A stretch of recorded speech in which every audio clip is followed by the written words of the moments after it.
Welcome back to Havana Media. My name is Boniface Owino, and as usual, I'm going to be your host for today. Now, I would like us to discuss this issue of Jimmi Wanjigi.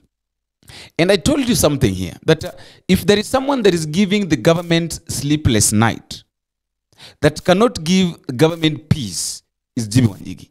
Not in a negative way, not that maybe he's doing something that that is making the government go crazy, or maybe there is doing something against the government, but Jimmi Wanjigi's presence in Kenya here is making William Samoei Ruto tense. Now, last week when Jimmi Wanjigi was being interviewed, I think it was on Thursday night when he was being interviewed by Yvonne Okwara on Citizen TV, there are a lot of things that Jimmi Wanjigi disclosed. He said that some of the deals that they did with the William Ruto together with Uhuru Kenyatta, that is back in 2012, if I'm not wrong, yeah, back in 2012. And they agreed. According to the agreement, there are a lot of things that they said together, in which he did not want to talk about them, according to the agreement. And then all of a sudden we find that these people came and changed their mind. Now they started attacking him. And they even went to raid his home, looking for him. As that was not enough, Uhuru Kenyatta went and retired. After Uhuru Kenyatta's retirement, now William Samoei Ruto took over power. Now, William Ruto is now continuing with what his predecessor started. Here's the thing. Last week on Tuesday, Wednesday, Jimmi Wanjigi's home was raided. I think according to everybody knows that. I don't want to talk about that because everybody knows that his home was raided. And something very funny is that when policemen went to Jimmi Wanjigi's home, they planted some of the things, that, like the evidence, the grenades, all that, claiming that they are from Jimmi Wanjigi's place. And Jimmi Wanjigi's lawyer said very well that these things were planted here, and we are going to court to sue the government and policemen for planting evidence claiming that they are from Jimmi Wanjigi. Today, the falling apart of this pact, they've now been coming after you? You know, I wish they would answer it. I wish one day you can ask them. I want to tell you... Have you never spoken to them since 2014, let me say when things started to come a cropper? Let me tell you, in Uhuru's government, we never talked. We never talked after he came for me. All right? You must remember, I was even put in an obituary. I'm alive, but I was in an obituary in the Daily Nation. Right? So you tell me what that is. You know, you saw the Israelis, the issue of Hamas the other day, the Hamas leader. When you are put in an obituary in Palestine, that is what is called a death promise. And it's normally done by Mossad. And it happens. So we said at the time, it seems they want to kill us. Why? Because I was supporting Raila Odinga in the last election. Because of the Supreme Court order. What was it? Now, I want to tell you that they have an essence of my capacity. They have an essence of who I am. And there's one thing you need to understand in politics and in leadership. You know who your competition is. You know it in your gut, especially when you're up there. You know it in your gut where your competition is, where your problem is, who can remove you. You know it in your gut. There's one thing I do understand, this country. I understand it, I feel it, I live it, I know it, and they know I know it. You asked me an earlier question. Why would they kill you? In these incidents of William Ruto, because I'd like to come here, I want you to understand there are two pillars of any government. There's the pillar of guns, and even the MOU I did with them was based on that. The pillar of guns and the pillar of money. Without those, a government cannot operate. All right? Those are the two pillars. A gun to protect people, to protect them, to protect money. And money to buy those guns. That is the essence of any government anywhere. I do not have guns. I am not a militia. I'm not trying to overthrow the government of Kenya. But yet you say they're threatened by you. Yes, because I've gone after the money. I have been talking money for the last 2 years. I'm going after the other pillar. Because they have broken the constitution of this land. on the pillar of Today, Jimmy Wanjigi decided to go, because he was ordered, he decided to go to DCI, maybe to record a statement. Now, instead of these policemen taking statement from Jimmy Wanjigi, they decided to arrest Jimmy Wanjigi. Please don't be rough. Sir? Okay. Don't be rough with our client. You are assaulting in my... Let's go. No, relax. No, but relax.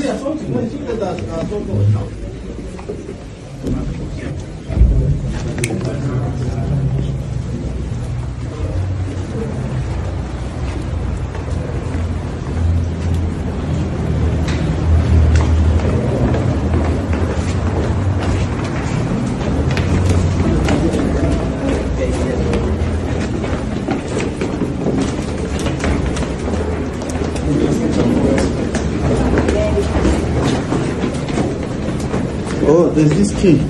This way. Which one? Where's mine?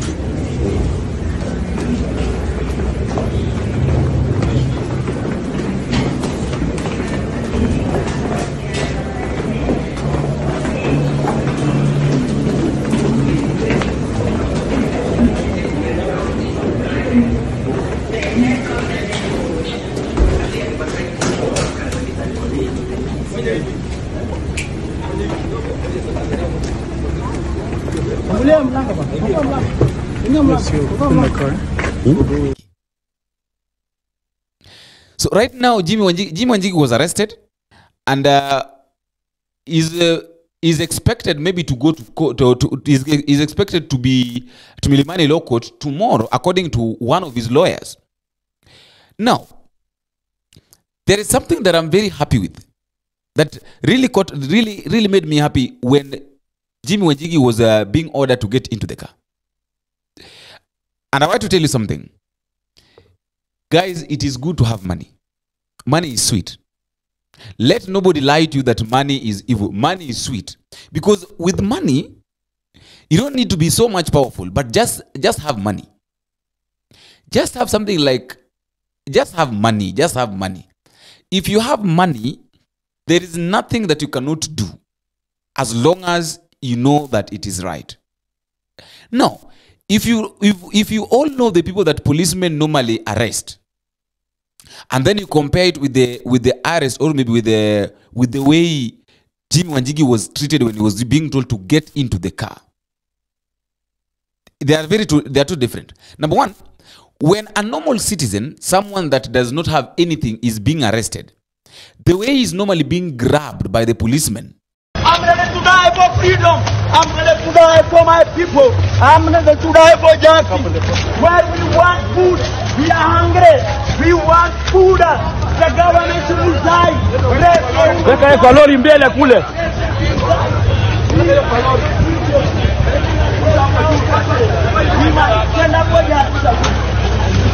We must stand up for all. Kill me, but we must speak out. We are under threat of great nation. We want justice. The poor people in this country are dying. Poor people are dying. Poor people are dying. This nation is very...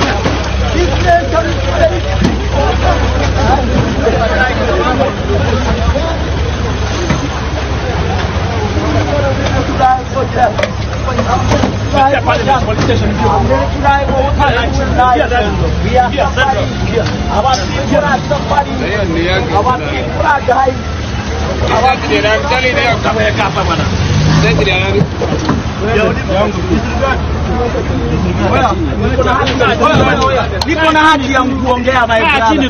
I have right to speak. I have right to disrupt. The government has failed us. All resign. Resign now. In Sri Lanka, people are saying the president resign. That's what is happening in Sri Lanka. Tells you that this man has nothing. And you know, the policemen are so much powerful when they are around someone that is not powerful. They're around someone that cannot speak for himself.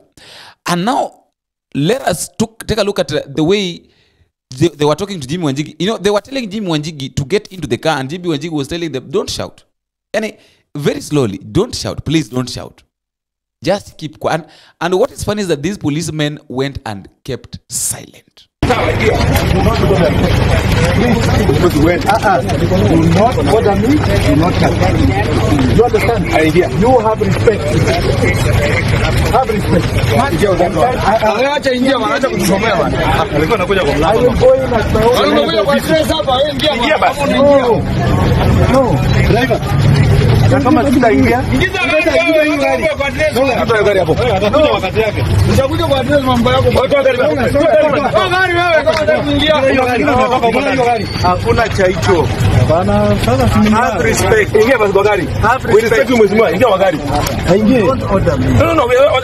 No, then keep quiet. Ingia. Keep quiet. Now, I would like to have, I think I have 2-3 questions to ask about this issue of Jimmi Wanjigi before I give you time also at the comment section to tell me what you think. Why do you think that the president and the government is against Jimmi Wanjigi? I've told you before that if there is someone that is really threatening the government, is Jimmi Wanjigi. Not that he can overthrow the government, by the way, by himself. He can't do that by himself. But this guy is knowledgeable. This guy has a lot of things at the back of his heart or at the back of his mind. This guy knows every move of the government. You remember Jimmi Wanjigi is the one that he said that he supported the Gen Zs during the demonstration, but he did not sponsor them. Those were his words. I supported them, but I did not sponsor them. So one thing that the government is afraid of is that if at all the Gen Zs could listen to Jimmi Wanjigi, if at all Jimmi Wanjigi could decided to support the Gen Zs during the demonstration, then it is very easy for Jimmi Wanjigi to convince the Gen Zs to go back on the streets.